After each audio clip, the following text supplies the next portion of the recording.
ആ രാമേട്ടാ, സാറേ. ഭക്ഷണം കഴിച്ചായിരുന്നോ? ഇല്ല, കഴിച്ചില്ല. എന്നാ ഇങ്ങ് വായോ, ഇവിടുന്ന് കഴിക്കാം. ആണോ? ആരും കഴിച്ചിട്ടില്ല. ഓക്കെ, ആയിക്കോട്ടെ. വെറൈറ്റി ഫുഡുണ്ട്.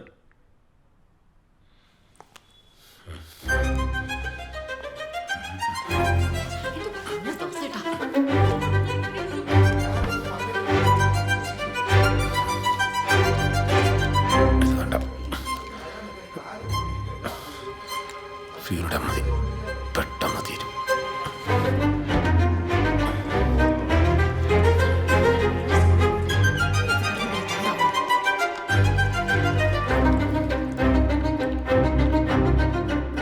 എനിക്കെൻ്റെ ഈ കുടുംബത്ത് നടക്കുന്ന കാര്യങ്ങൾ പുറത്തറിയുന്ന ഇഷ്ടമല്ല. രാമേട്ടൻ ഇവിടെ കിടന്ന് പെടഞ്ഞ് മരിക്കട്ടെ. പിന്നെ അച്ഛൻ അയാളോട് പറഞ്ഞത് പുറത്താരും അറിയില്ലല്ലോ, അതോടെ തീരുമല്ലോ.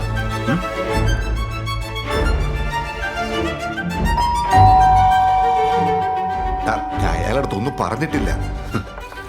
അതെനിക്ക് വിശ്വാസമല്ല. അങ്ങോട്ടിരുന്നേ.